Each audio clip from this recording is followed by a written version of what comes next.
स्वागत है दोस्तों आप सभी का आपके अपने चैनल झारखंड फाइटर्स में। आज हम लोग प्राचीन भारत का इतिहास पेपर 2 का जो टॉपिक है उससे हम संबंधित प्रश्नों को करेंगे। यहाँ से दोस्तों बता देना चाहती हूँ कि प्राचीन भारत से 10 मार्क्स यहाँ से आने वाले हैं पेपर 1 में। ये हमारा आज पेपर 1 का पहला क्लास है। आप लोग सभी यहाँ पर भारतीय इतिहास जो प्राचीन काल का है उससे महत्वपूर्ण प्रश्नों को देखेंगे। तो आइए देखते हैं प्रश्नों को। प्रश्न है, गुजरात में किस स्थान पर हड़प्पा की सभ्यता के अवशेष मिले थे? Option A Lothal, B Kalibanga, C Dwarika, D Arikamedu. इसका आंसर होगा दोस्तों ऑप्शन ए लोथल। लोथल जो है वो गुजरात में है और वहीं पे हड़प्पा का अवशेष मिला था। अगला प्रश्न है, निम्न में से किस द्रव्य का उपयोग हड़प्पा काल की मुद्राओं के निर्माण में मुख्य रूप से किया गया था? ऑप्शन ए टेराकोटा, बी कांसा, सी तांबा, डी लोहा। तो इसका आंसर होगा दोस्तों ऑप्शन ए टेराकोटा। ये एक प्रश्न बार बार पूछे जाते हैं, वही जब पीएससी के एग्ज़ाम हो या फिर जेएसएससी के हों।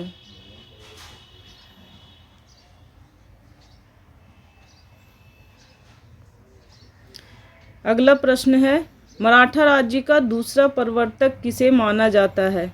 ऑप्शन ए राजा राम को, बी बालाजी विश्वनाथ को, सी बाजीराव प्रथम को, डी बालाजी बाजीराव को। इसका आंसर होगा दोस्तों ऑप्शन बी बालाजी विश्वनाथ को। इन्हें मराठा राज्य का दूसरा प्रवर्तक कहा जाता है।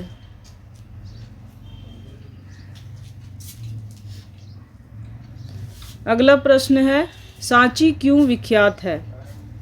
ऑप्शन ए चट्टान काटकर बनाए गए मंदिर, बी सबसे बड़ा बौद्ध स्तूप गुफा चित्रकारी, सी गुफा चित्रकारी, डी अशोक के शिलालेख। तो इसका आंसर होगा दोस्तों ऑप्शन बी सबसे बड़ा बौद्ध गुफा चित्रकारी है इसमें स्तूप का, इसलिए सांची बहुत ही विख्यात है। ये बौद्ध धर्म के नाम से ज़्यादा विख्यात है क्योंकि यहाँ बौद्ध स्तूप मिला है। अगला प्रश्न है, चालुक्य वंश का सर्वाधिक प्रसिद्ध शासक कौन था? Option A Jaisingh, option B Vikramaditya 4, option C Someshwar 2, option D Pulakeshin द्वितीय। द्वितीय बोले या फिर 2 बोले? इसका आंसर होगा दोस्तों पुलकेशिन द्वितीय, ऑप्शन डी।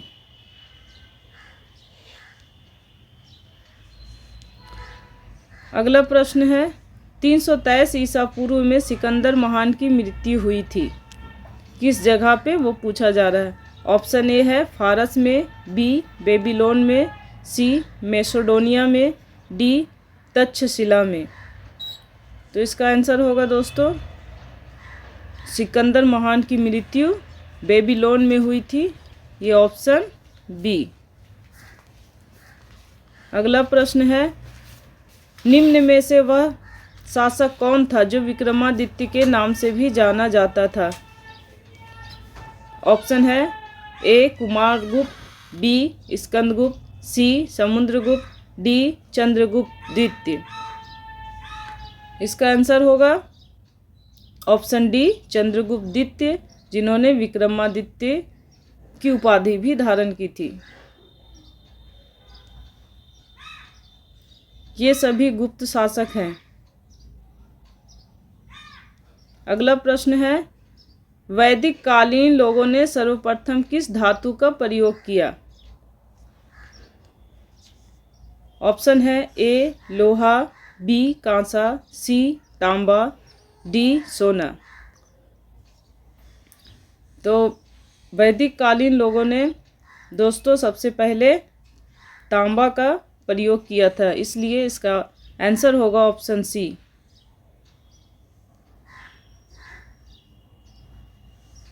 अगला प्रश्न है, अष्टदिग्गज निम्न में से किस राजा से संबंधित थे? Option A Shivaji, B Krishnadeva Raya, C Rajendra प्रथम, डी यशोवर्मन। इसका आंसर होगा ऑप्शन बी कृष्णदेव राय। अगला प्रश्न है, कश्मीर में कनिष्क के शासनकाल में जो बौद्ध संगीति आयोजित हुई थी उसकी अध्यक्षता निम्नलिखित में से किसने की थी? Option A Parshva, B Nagarjuna, C Shudraka, D Vasumitra.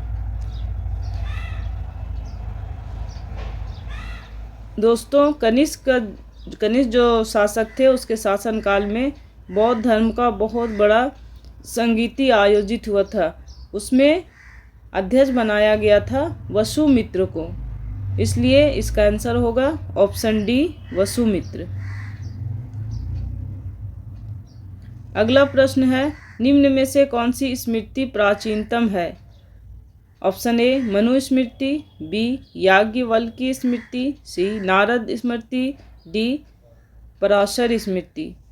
इसका आंसर होगा ऑप्शन ए मनुस्मृति, जो सबसे प्राचीन है। ये क्वेश्चन भी जेपीएससी में पूछे गए हैं। अगला प्रश्न है, सिंधु घाटी की सभ्यता निम्नलिखित में से किस सभ्यता के समकालीन नहीं थी? माने उसके समय की नहीं थी। ऑप्शन ए है मिस्र की सभ्यता, बी मेसोपोटामिया की सभ्यता, सी चीन की सभ्यता, डी क्रीट की सभ्यता। आंसर होगा सिंधु घाटी सभ्यता के समकालीन मिस्र की भी सभ्यता थी, मेसोपोटामिया की भी सभ्यता थी और चीन की सभ्यता भी थी। ये तीनों सभ्यताएं थी, लेकिन क्रीट की जो सभ्यता है वो सभ्यता सिंधु घाटी की समकालीन नहीं थी। इसके लिए इसका आंसर होगा ऑप्शन डी क्रीट की सभ्यता। अगला प्रश्न है, किस युद्ध को जीतने के बाद शेर शाह सूरी ने दिल्ली में अफगान सत्ता की स्थापना की? ऑप्शन ए बिलग्राम का युद्ध, बी कालिंजर का युद्ध, सी चौसा का युद्ध, डी तालीकोटा का युद्ध। शेर शाह सूरी जो थे सूरी वंश के थे और इन्होंने अफगान सत्ता की स्थापना की थी। और इसके लिए अफगान सत्ता की स्थापना के लिए उन्होंने जो लास्ट लड़ाइयाँ लड़ी थी सत्ता की स्थापना के लिए, जिस लड़ाई को लड़ने के बाद सत्ता की स्थापना हो गई अफगान की, वो युद्ध था चौसा का युद्ध। ये जो चौसा का युद्ध था दोस्तों, ये हुमायूं और शेरशाह के बीच लड़ा गया था। अगला प्रश्न है, 6ठी से 4ठी शताब्दी ईसा पूर्व में मगध सर्वाधिक शक्तिशाली राज्य के रूप में उभरा। इतिहासकारों के अनुसार इसके क्या कारण थे? पहला अच्छी उपज, दूसरा लोहे की खदानें, तीसरा गंगा तथा उपनदियों के कारण आवागमन सुलभ, चौथा जंगली क्षेत्रों में हाथी की उपलब्धता।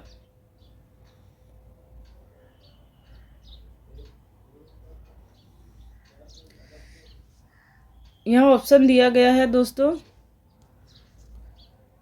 नीचे दिए गए कुट का प्रयोग कर सही उत्तर चुनिए, यानी कि जो आंसर है आपका वो 1 से ज़्यादा है। ऑप्शन ए में दिया गया है केवल 1 और 2, बी में है केवल 2 और 3, सी में है केवल 3 और 4, डी में है 1, 2, 3 और 4। तो यहाँ आपका आंसर होगा केवल 3 और 4। अगला प्रश्न है, निम्नलिखित सिद्धांतों पर विचार कीजिए। पहला है संपूर्ण विश्व प्राणवान है, दूसरा जन्म और पुनर्जन्म का चक्र कर्म द्वारा निर्धारित होता है, तीसरा है कर्म के चक्र से मुक्ति के लिए तपस्या की आवश्यकता होती है। अब यहाँ प्रश्न पूछ रहा है कि उपयुक्त सिद्धांत किस धर्म संप्रदाय से संबंधित है।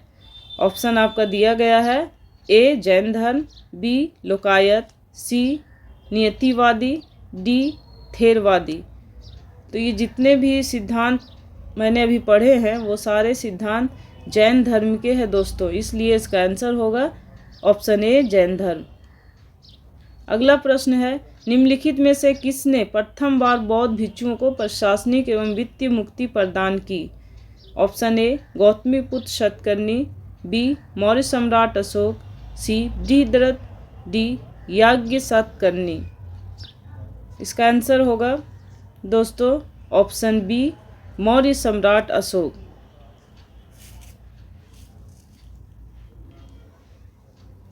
अगला प्रश्न है सिंधु घाटी सभ्यता के किस स्थल से अग्नि वेदिकाएं प्राप्त हुई हैं? Option A Mohenjodaro, B Lothal, C Kalibangan, D फिर से लोथल दे दिया गया है। इसका आंसर होगा दोस्तों option number C Kalibanga. Kalibanga में ही सिंधु घाटी सभ्यता के अग्नि वेदिकाएं प्राप्त हुई हैं। अगला प्रश्न है पुनर्जागरण काल में ग्रीको रोमन प्राचीन अध्ययन में रुचि को किस नाम से जाना गया है? ए व्यक्तिवाद, बी सुखवाद, सी रोमांसवाद, डी मानववाद। इसका आंसर होगा ऑप्शन नंबर डी मानववाद। अगला प्रश्न है ऋग्वेद में निम्न में से किसका उल्लेख नहीं मिलता है? वेद 4 तरह के हैं दोस्तों, ऋग्वेद, यजुर्वेद, अथर्ववेद, सामवेद। तो ये ऋग्वेद जो है सबसे पुराना वेद है। इसमें पूछा जा रहा है किसका उल्लेख नहीं किया गया है। तो कृषि का तो उल्लेख किया गया है, यव का भी उल्लेख है, व्रीहि का भी उल्लेख है, लेकिन ये जो कपास है इसका उल्लेख ऋग्वेद में नहीं मिलता है, इसलिए इसका आंसर होगा कपास। अगला प्रश्न है नालंदा विश्वविद्यालय किस लिए विश्व प्रसिद्ध था? ऑप्शन ए चिकित्सा विज्ञान, बी तर्कशास्त्र, सी बौद्ध धर्म दर्शन, डी रसायन विज्ञान। तो नालंदा विश्वविद्यालय तो हम लोग सभी जानते हैं कि ये पढ़ाई लिखा के लिए था, और एक और बात है इसमें जो वहाँ ज्ञान दिया जाता है वो बौद्ध धर्म दर्शन से रिलेटेड ज़्यादा थी, इसलिए ये नालंदा विश्वविद्यालय जो था वो बौद्ध धर्म दर्शन के लिए ज़्यादा प्रसिद्ध था। प्रश्न है कुवांसी नामक गांव किस राज्य में है जहां से पुरानी सभ्यता के अवशेष मिले हैं? Option A Jharkhand, B Rajasthan, C Gujarat, D Uttar Pradesh. इसका आंसर होगा दोस्तों ऑप्शन नंबर सी गुजरात।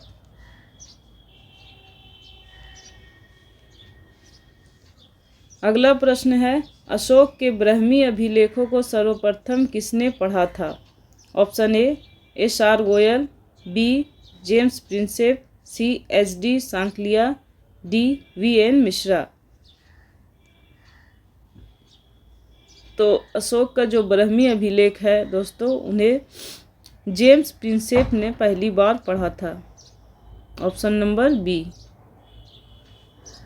अगला प्रश्न है बुद्ध ने अपने सर्वाधिक उपदेश कहाँ पर दिए? स्थान का नाम यहाँ दिया हुआ है। Option A Vaishali, B Shravasti, C Vaishali, D Rajgriha. इसका आंसर होगा दोस्तों श्रावस्ती में बुद्ध ने अपने सर्वाधिक उपदेश दिए थे। Option number B. अगला प्रश्न है पृथ्वीराज चौहान के विरुद्ध लड़ने के लिए किस राजपूत शासक ने मोहम्मद गौरी को आमंत्रित किया? Option A Jaipal, B Mulraj, C Jaichand, D Mahipal. Jaichand नामक जो राजा थे उन्होंने ही पृथ्वीराज चौहान के विरुद्ध लड़ने के लिए मोहम्मद गौरी को आमंत्रित किया था, क्योंकि जयचंद की दुश्मनी पृथ्वीराज चौहान से थी। उसी का बदला लेने के लिए उन्होंने मोहम्मद गौरी को पृथ्वीराज चौहान के विरुद्ध लड़ने के लिए आमंत्रित किया था, इसलिए इसका आंसर हो जाएगा ऑप्शन नंबर सी Jaichand.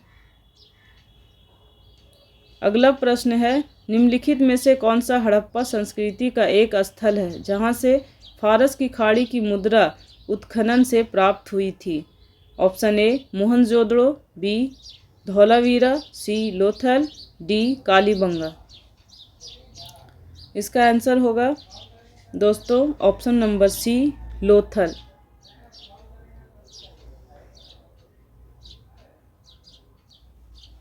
Option number C, Lothal. Lothal जो है वो गुजरात में है और ये एक बड़ा बंदरगाह भी उस समय का था। अगला प्रश्न है, अशोक के शिलालेखों में सबसे छोटा स्तंभ लेख कौन सा है? Option A Rummindei, B Maski, C Kalsi, D Dhauli. इसका आंसर होगा ऑप्शन ए रुमिनदेई, जो शिलालेख हैं, छोटा स्तंभ का लेख है, इसलिए इसका आंसर हो जाएगा ऑप्शन नंबर ए, रुमिनदेई। अगला प्रश्न है, गुप्त काल में निर्मित भगवान बुद्ध की कांस्य प्रतिमा कहाँ से प्राप्त हुई है? ऑप्शन ए सुल्तानगंज, बी बोध गया, सी अजंता, डी मथुरा। तो भगवान बुद्ध की जो कांस्य प्रतिमा है वो गुप्त काल में निर्मित हुई थी, वो हमें प्राप्त होती है सुल्तानगंज से। तो इसका आंसर हो जाएगा ऑप्शन नंबर ए, सुल्तानगंज। प्रश्न है, गुप्त संवत 319 से 320 को प्रारंभ करने का श्रेय किसे दिया जाता है? तो हम लोग सभी जानते हैं कि गुप्त संवत शुरू हुआ था 319 से 20 के बीच और इसे गुप्त शासक ने ही शुरू किया था। लेकिन किस गुप्त शासक ने शुरू किया था वो हम लोग यहाँ पर देखते हैं। ऑप्शन ए है श्रीगुप्त, बी है चंद्रगुप्त प्रथम, सी है समुद्रगुप्त, डी है कुमारगुप्त। तो इसे शुरू किए थे ऑप्शन नंबर बी का चंद्रगुप्त प्रथम। इसका आंसर हो जाएगा चंद्रगुप्त प्रथम, ऑप्शन बी। अगला प्रश्न है, गुप्त काल का प्रसिद्ध खगोल शास्त्री कौन था? Option A Bhaskaracharya, B Varahamihira, C Aryabhata, D Brahmagupta. तो गुप्त काल में खगोल शास्त्री जो प्रसिद्ध थे वो थे आर्यभट्ट। तो इसका आंसर हो जाएगा दोस्तों आर्यभट्ट, ऑप्शन सी। अगला प्रश्न है, सिंधु घाटी सभ्यता के लोग किसकी पूजा करते थे? Option A Vishnu, B Brahma, C Indra और वरुण, डी पशुपति। तो सिंधु घाटी के लोग जो थे वो विष्णु की पूजा नहीं करते थे, ब्रह्मा की भी नहीं, इंद्र और वरुण की भी नहीं, लेकिन वो पूजा अवश्य करते थे। वो जिसकी पूजा करते थे वो थे पशुपति। ये क्वेश्चन भी अक्सर पूछा जाता है दोस्तों, इसे आप लोग इम्पोर्टेंट क्वेश्चन में लिखेंगे। अगला प्रश्न है, निम्नलिखित में से कौन सा कथन सिंधु घाटी सभ्यता के संबंध में सही है? ऑप्शन ए उनके घर ईंटों के बने थे, बिल्कुल सही है। बी सभा भवन की खोज मोहनजोदड़ो में हुई है, ये भी सही है। सी घर की निर्माण योजना में खुला चौक मुख्य लक्षण था, ये भी सही है। डी उपयुक्त सभी। तो ये जो तीनों ऊपर ऑप्शन दिए गए हैं तीनों सही हैं, इसलिए इसका आंसर होगा ऑप्शन नंबर डी, उपयुक्त सभी। अगला प्रश्न है, किसके गणतंत्र में बुद्ध ने महापरिनिर्वाण प्राप्त किया? ऑप्शन ए मल्लों के, बी लिच्छवियों के, सी शाक्यों के, डी पालों के। इसका आंसर हो जाएगा मल्लों के, यानी ऑप्शन नंबर ए मल्लों के। अगला प्रश्न है, बौद्ध धर्म से संबद्ध अर्धगोलाकार अंत्येष्टि संबंधी टीले को क्या कहते हैं? ऑप्शन ए स्तूप, बी तोरण, सी विहार होगा, डी दुखंग।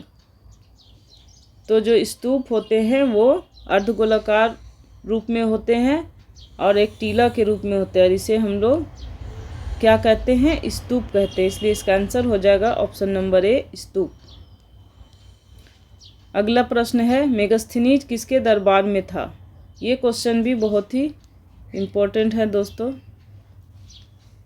ऑप्शन है चंद्रगुप्त मौर्य, बी है अशोक, सी है हर्ष, डी इनमें से कोई नहीं। तो मेगास्थनीज किसके दरबार में था? तो इसका आंसर हो जाएगा ऑप्शन ए चंद्रगुप्त मौर्य। चंद्रगुप्त मौर्य के दरबार में मेगास्थनीज रहते थे। अगला प्रश्न है, अपने अभिलेखों में प्रायः जिस नाम से अशोक संदर्भित है वह है ए प्रियदर्शी, बी धर्मदेव, सी चक्रवर्ती, डी धर्मकीर्ति। अशोक के जो अभिलेख हैं उसमें अशोक को संदर्भित किया गया है प्रियदर्शी के रूप में, इसलिए इसका आंसर होगा ऑप्शन ए प्रियदर्शी। अगला प्रश्न है, चरक थे एक विख्यात। ऑप्शन ए इतिहासकार, बी चिकित्सक, सी मंत्री, डी ज्योतिषविद। तो चरक जो थे वो एक चिकित्सक थे, वो एक डॉक्टर थे, बहुत ही अपने ज़माने के विख्यात, इसलिए इसका आंसर होगा ऑप्शन बी चिकित्सक। ये क्वेश्चन भी इम्पोर्टेंट क्वेश्चन है। ऑप्शन प्रश्न है, हर्षवर्धन ने शासन किया था, किस काल में किया था, किस शताब्दी में, वो पूछा गया। ऑप्शन ए है 8वीं शताब्दी के दौरान, बी है 9वीं शताब्दी के दौरान, सी है 7वीं शताब्दी के दौरान, डी इनमें से कोई नहीं। तो हर्षवर्धन का शासनकाल होगा दोस्तों 7वीं शताब्दी के दौरान, तो आंसर हो जाएगा ऑप्शन सी। अगला प्रश्न है, पंजाब के हिंदू शाही राजवंश को किसने स्थापित किया। Option A Vasumitra, B Kallar, C Jaipal, D Mahipal. तो पंजाब के हिंदू शाही राजवंश का स्थापित किए थे वो थे कल्लर, इसका आंसर हो जाएगा ऑप्शन बी। अगला प्रश्न है, हर्षवर्धन को निम्नलिखित में से किसे हराया था। ऑप्शन ए गोविंद तृतीय, बी कर्क तृतीय, सी तैलप प्रथम, डी पुलकेशिन द्वितीय। तो हर्षवर्धन को किसने हराया था, तो इसका आंसर हो जाएगा ऑप्शन नंबर डी पुलकेशिन द्वितीय। पुलकेशिन द्वितीय भी एक प्रतापी राजा थे। अगला प्रश्न है, अद्वैत सिद्धांत के प्रतिपादक कौन थे। Option A Ramanuja, B Shri Shankaracharya, D Madhvacharya, C Madhvacharya, D Swami Vivekananda. तो ये क्वेश्चन भी बहुत ही इम्पोर्टेंट है, पूछे ही जाते हैं। तो इसका आंसर हो जाएगा दोस्तों श्री शंकराचार्य ने अद्वैत सिद्धांत का प्रतिपादन किया था। अगला प्रश्न है, बंगाल का प्राचीन नाम था। Option A Kamarupa, B Vasta, C Gaur, D Vallabhi. तो बंगाल का प्राचीन नाम गौड़ था, ये लिए आंसर हो जाएगा आपका ऑप्शन सी। अगला प्रश्न है, अंकोर वाट कहाँ स्थित है। Option A Vietnam, B Tibet, C Indonesia, D Cambodia. इसका आंसर हो जाएगा दोस्तों D option D Cambodia. Cambodia में ही अंकोर वाट स्थित है। अगला प्रश्न है, 4 आश्रम निम्नलिखित में से संबंधित है। ए जीवन के चरणों से, बी जाति से, सी राजाओं और महात्माओं के निवास स्थान से, डी आर्य समाज के धार्मिक और पूजनीय स्थल से। इसका आंसर होगा दोस्तों 4 आश्रम जो संबंधित है जीवन के चरणों से, ऑप्शन नंबर ए। अगला प्रश्न है, प्राचीन भारतीय विश्वविद्यालय के अवशेष डैश में हैं।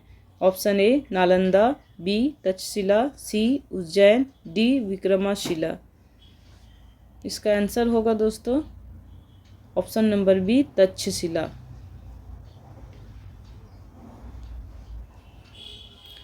अगला प्रश्न है, ईसा पूर्व 2वीं शताब्दी में कागज बनाने की कला को किसने खोजा। ऑप्शन ए चीनियों ने, बी रोमनों ने, सी ग्रीकों ने, डी मंगोलों ने। तो इसका आंसर हो जाएगा दोस्तों चीनी लोग जो थे उन्होंने ही कागज़ बनाने की कला को खोजा था, और इसका ईसा पूर्व 2वीं शताब्दी में। यहाँ से 2 प्रश्न बनते हैं। अगला है, हड़प्पावासी किस वस्तु के उत्पादन में सर्वप्रथम थे। मतलब सबसे ज़्यादा उत्पादन हड़प्पावासी किस वस्तु का करते थे? ए है मुद्राएं, बी कांसे के औजार, सी कपास, डी जौ। तो हड़प्पा वासी जो थे वो कपास की खेती ज़्यादा करते थे। अगला प्रश्न है, सिंधु घाटी की सभ्यता के लोगों का मुख्य व्यवसाय क्या था? ऑप्शन ए व्यापार, बी पशुपालन, सी शिकार, डी कृषि। तो सिंधु घाटी की सभ्यता के जो लोग थे उसका मुख्य व्यवसाय कृषि था। Option number D. अगला प्रश्न है, हर्षचरित निम्न में से किसके द्वारा लिखी गई थी? Option A Kalidasa, B Banabhatta, C Valmiki, D Vyasa. Kalidasa ने तो हर्षचरित नहीं लिखा था, वाल्मीकि ने तो भी नहीं लिखा था, व्यास का भी नहीं है। हर्षचरित जो है दोस्तों वो बाणभट्ट का लिखा हुआ है, इसलिए इसका आंसर होगा ऑप्शन बी बाणभट्ट। अगला प्रश्न है, जय हिंद का नारा निम्न में से किसने दिया था? Option A Subhash Chandra Bose, B Jawaharlal Nehru ने, सी मोतीलाल नेहरू, डी महात्मा गांधी ने। तो जय हिंद का नारा सुभाष चंद्र बोस ने दिया था।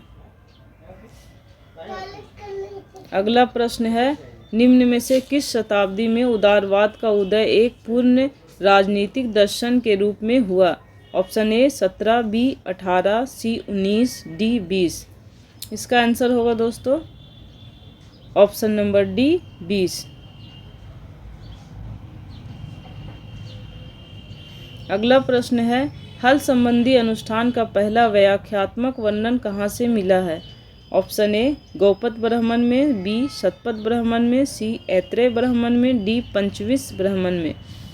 इसका आंसर होगा दोस्तों शतपथ ब्राह्मण जो है वहीं पे हल संबंधी अनुष्ठान का पहला व्याख्यात्मक वर्णन मिलता है। ऑप्शन नंबर बी आंसर होगा। अगला है, जैन साहित्य को निम्नलिखित में से इस नाम से भी जाना जाता है? ऑप्शन ए आगम, बी निगम, सी ग्रंथ, डी बखार। तो जैन साहित्य को हम लोग आगम के नाम से भी जानते हैं। ये क्वेश्चन भी इम्पोर्टेंट है एग्जामिनेशन की दृष्टि से। अगला है, महरौली का स्तंभ लेख किस शासक से संबंधित है? ऑप्शन ए चंद्रगुप्त द्वितीय, बी चंद्रगुप्त मौर्य, सी अशोक, डी समुद्रगुप्त। तो महरौली का जो स्तंभ है, स्तंभ लेख, वो चंद्रगुप्त द्वितीय से संबंधित है, इसलिए इसका आंसर होगा ऑप्शन नंबर ए चंद्रगुप्त द्वितीय। अगला प्रश्न है, हर्षवर्धन प्रत्येक 5 वर्ष के बाद कहाँ पर सम्मेलन आयोजित करता था?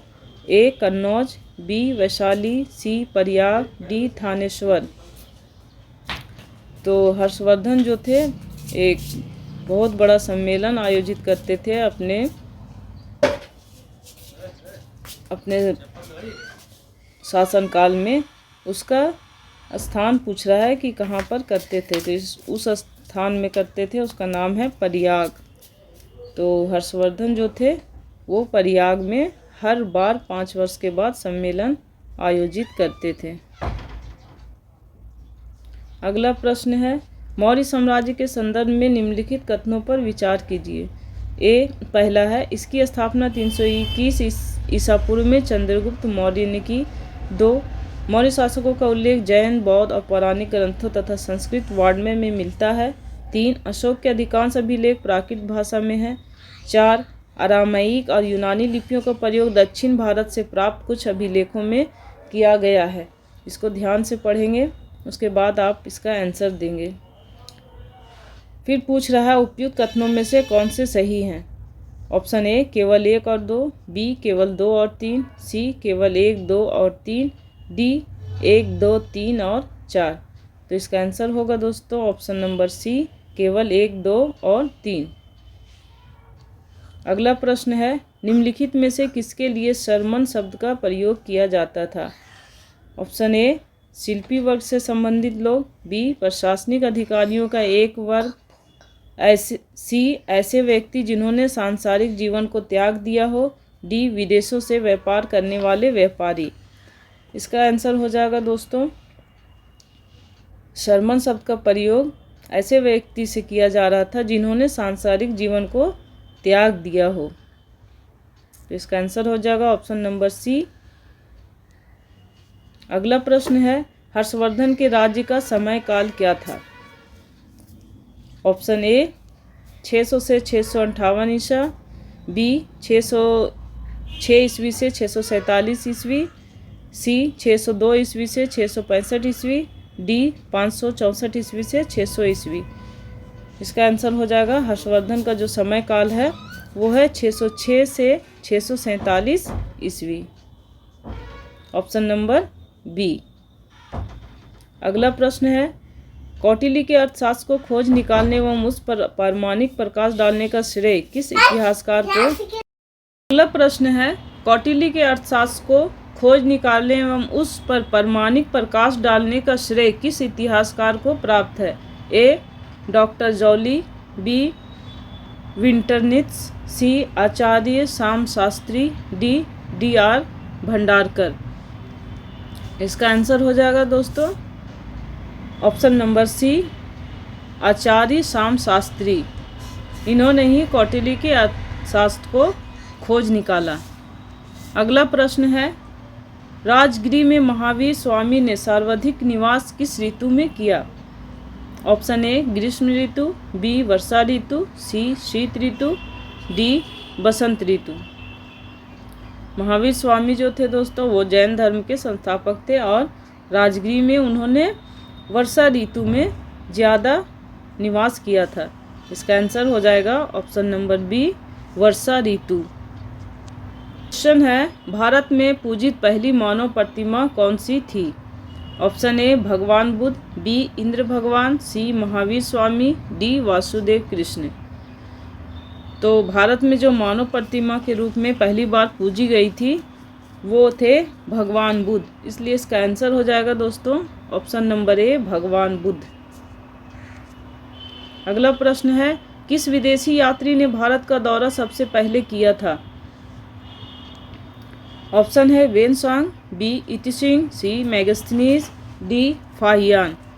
इसका आंसर होगा मेगास्थनीज। मेगास्थनीज जो थे वो चंद्रगुप्त मौर्य के शासनकाल में रहते थे।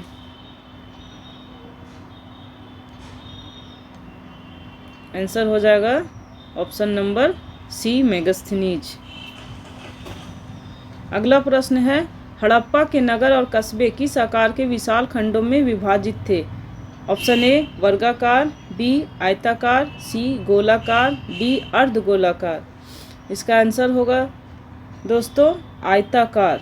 हड़प्पा नगर जो बना हुआ था, नगर विन्यास जो उसका बना हुआ था वो सभी आयताकार रूप में थे और एक दूसरे को आयताकार रूप में जो रोड है वो काटते हुए निकलते थे, इसलिए इसका आंसर हो जाएगा ऑप्शन नंबर बी आयताकार। बहुत ही खूबसूरत ढंग से ये हड़प्पा नगर बसाया गया था दोस्तों। अगला प्रश्न है निम्नलिखित में से किस फसल का ज्ञान वैदिक काल के लोगों को नहीं था। ऑप्शन ए जौ, बी गेहूँ, सी चावल, डी तंबाकू।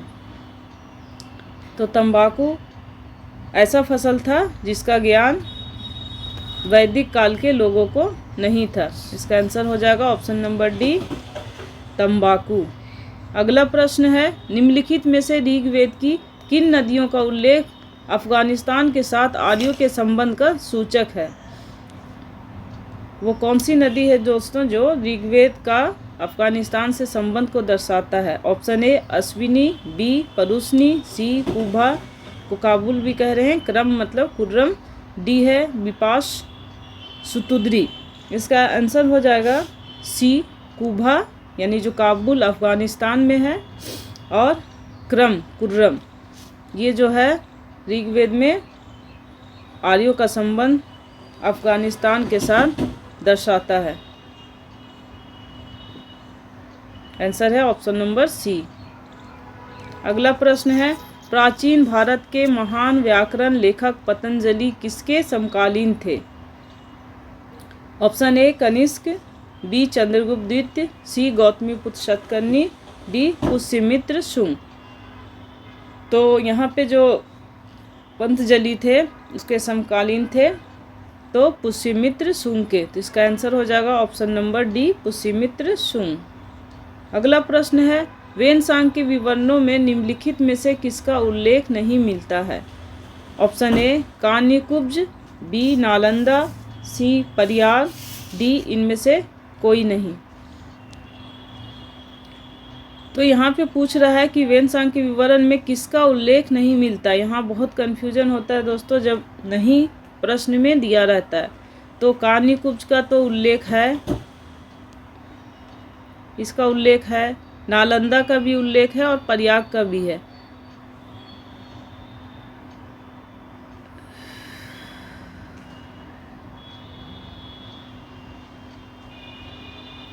इसका आंसर हो जाएगा ऑप्शन नंबर डी इनमें से कोई नहीं।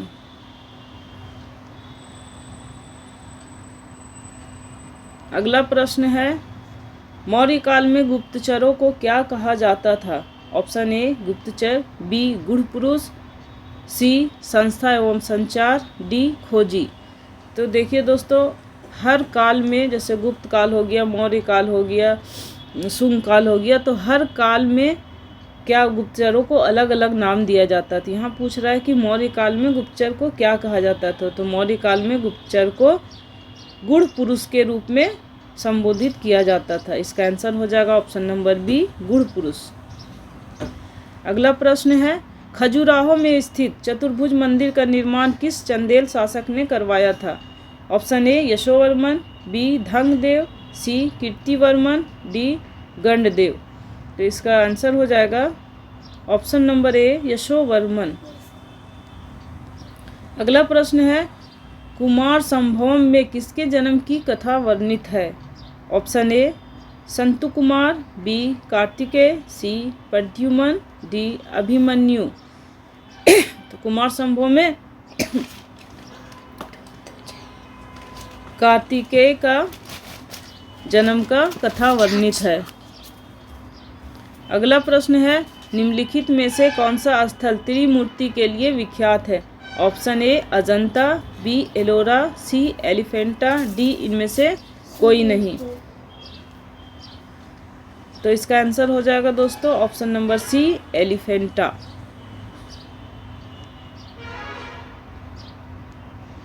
अगला प्रश्न है गुप्त वंश का संस्थापक कौन था।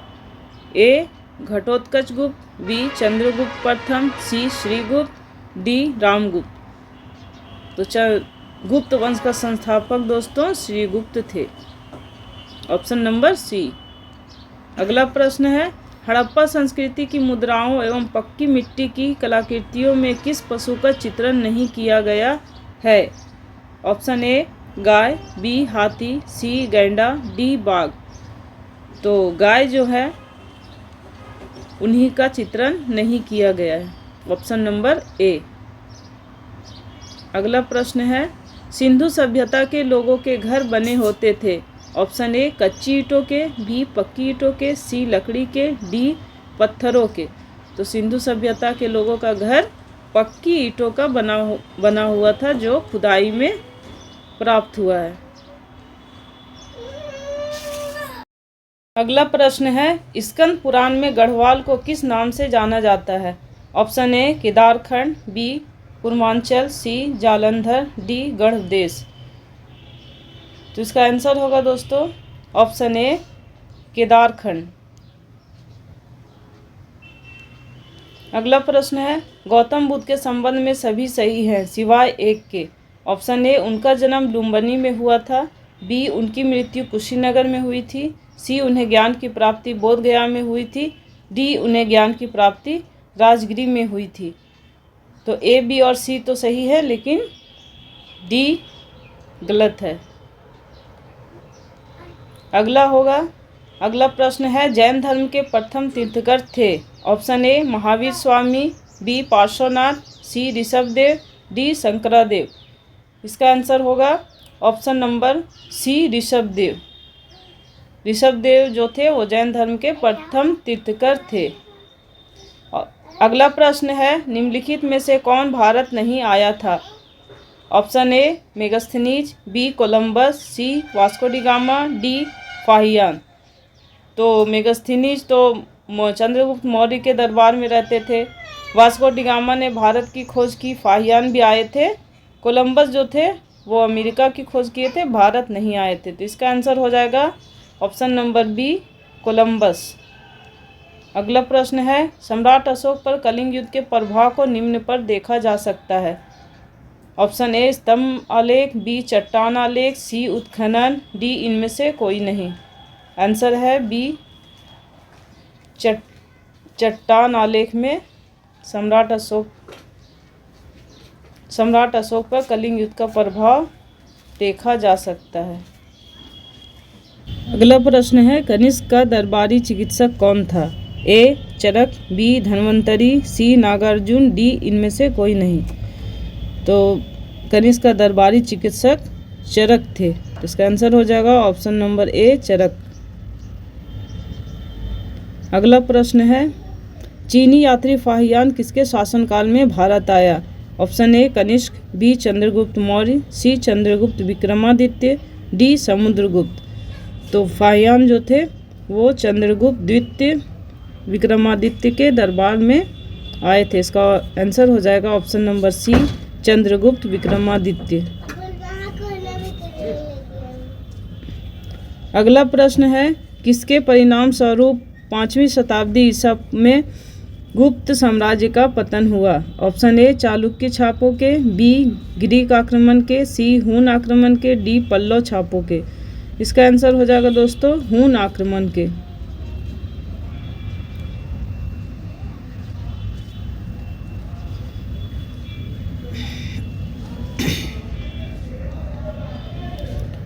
अगला प्रश्न है, किस गुप्त शासक को विक्रमादित्य की उपाधि दी गई?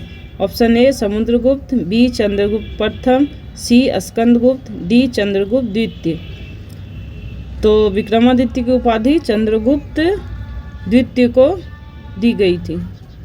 चलिए अगला प्रश्न है, किसके परिणाम स्वरूप 5वीं शताब्दी ईसा में गुप्त साम्राज्य का पतन हुआ? ऑप्शन ए चालुक्य छापों के, बी ग्रीक आक्रमणों के, सी हून आक्रमण के, डी पल्लव छापों के। जो हून लोग थे उन्होंने जब आक्रमण किया था तब 5वीं शताब्दी ईस्वी में गुप्त साम्राज्य का पतन हुआ था। इसका आंसर हो जाएगा हून आक्रमण के। अगला प्रश्न है, उदयगिरी के पत्थर में कांटे गुफाएं किस राज्य में स्थित है? Option A Assam, B Chhattisgarh, C Madhya Pradesh, D Orissa. इसका आंसर हो जाएगा ऑप्शन नंबर डी उड़ीसा। अगला प्रश्न है, नयनार इससे संबंधित थे? ऑप्शन ए वैष्णव संप्रदाय, बी शिव संप्रदाय, सी जैन संप्रदाय, डी भागवत पंथ संप्रदाय। इसका आंसर हो जाएगा ऑप्शन नंबर बी शिव संप्रदाय। अगला प्रश्न है, कोणार्क मंदिर का निर्माण कब किया गया? Option A 1245 AD, 700 AD, 875 AD, 1025 AD. इसका आंसर हो जाएगा दोस्तों ऑप्शन नंबर ए 1245 एडी। अगला प्रश्न है, किसमें लगभग 100 गुफाएं हैं? Option A Ajanta, B Ellora, C Kanheri, D Khajuraho. तो कन्हेरी जो है उसी में लगभग 100 गुफाएं हैं। अगला प्रश्न है, अजंता की गुफाओं में किसका चित्रण है? ऑप्शन ए जातक कथाओं का, बी रामायण का, सी महाभारत का, डी चंदेल जनजाति की जीवन कथा का। इसका आंसर हो जाएगा अजंता की गुफाओं में जातक कथाओं का वर्णन है। ये इम्पोर्टेंट क्वेश्चन है। और जातक कथा में किसका वर्णन है ये आप लोग कमेंट बॉक्स में जाके लिखेंगे। अगला प्रश्न है, जैन साहित्य को कहा जाता है? ऑप्शन ए मनुस्मृति, बी जातक, सी आगम, डी निगम। तो जैन साहित्य को आगम कहा जाता है। अगला प्रश्न है, उत्तर वैदिक काल के वेद विरोधी और ब्राह्मण विरोधी धार्मिक अध्यापकों को किस नाम से जाना जाता था? ऑप्शन ए यजमान, बी शर्मन, सी अथर्वण, डी श्रेष्ठीन। इसका आंसर हो जाएगा दोस्तों ऑप्शन नंबर बी शर्मन। अगला प्रश्न है, महापाषाण संस्कृति 500 ईसा पूर्व 100 ईस्वी हमें दक्षिण भारत के उस ऐतिहासिक युग से परिचित कराती है जब महापाषाण काल में उपयोग में लाए जाते थे। ऑप्शन ए पत्थर से बने अस्त्र, बी पत्थर से बने औजार और उपकरण, सी बड़े पत्थरों से घेरी गई समाधियाँ, डी पत्थर से बनी हुई दैनिक उपयोग की सामग्री। इसका आंसर हो जाएगा दोस्तों बड़े पत्थरों से घेरी गई समाधियाँ। अगला प्रश्न है, गुप्त शासन के दौरान निम्न में से ऐसा व्यक्ति कौन था जो एक महान खगोल विज्ञानी तथा गणितमय था। ऑप्शन है भानुगुप्त, बी वानभट्ट, सी आर्यभट्ट, डी वराहमिहिर। तो ये आर्यभट्ट हो जाएगा इसका आंसर ऑप्शन नंबर सी। अगला प्रश्न है, जेंदा अवस्था निम्न में से किसकी पवित्र पुस्तक है। Option A Parsi, B Jain, C यहूदी, डी बौद्ध। इसका आंसर हो जाएगा पारसी की ये पवित्र पुस्तक है। अगला प्रश्न है, श्रीलंका पर विजय प्राप्त करने वाला चोल वंश का सबसे प्रतापी राजा था। ऑप्शन ए राजराज प्रथम, बी राजेंद्र द्वितीय, सी राजेंद्र चोल, डी गंगकोंडा चोल। इसका आंसर हो जाएगा राजराज प्रथम। इन्होंने श्रीलंका पर विजय प्राप्त किया था और सबसे प्रतापी राजा चोल के थे। अगला प्रश्न है, सिंधु घाटी के लोगों की एक महत्वपूर्ण रचना निम्न में से किसकी मूर्ति थी। ए नटराज, बी नृत्य करती हुई बालिका, सी बुद्ध, डी नरसिम्हा। तो इसका आंसर हो जाएगा नृत्य करती हुई बालिका। अगला प्रश्न है, सातवाहन वंश का संस्थापक कौन था। Option A Mahendra Satakarni, B Pulumavi, C Simuka, D Gautamiputra Satakarni. इसका आंसर हो जाएगा सातवाहन वंश का संस्थापक था सिमुक। आज का सेशन दोस्तों यहीं पे समाप्त होता है। हमारे चैनल पे जो भी नए हैं वो हमारे चैनल को सब्सक्राइब कर दें और हमारा सेशन अच्छा लगा हो तो हमें लाइक ज़रूर करें और दोस्तों को भी शेयर करें। हम फिर मिलेंगे इसी सीरीज़ को आगे बढ़ाते हुए अगले क्लास में। ये पहला क्लास था हम लोगों का इतिहास का, दूसरा क्लास होगा। इस सीरीज़ को आगे बढ़ाते हुए हम और महत्वपूर्ण प्रश्नों को लेकर आएंगे। तब तक के लिए धन्यवाद और आप सभी अच्छे से पढ़ाई करें।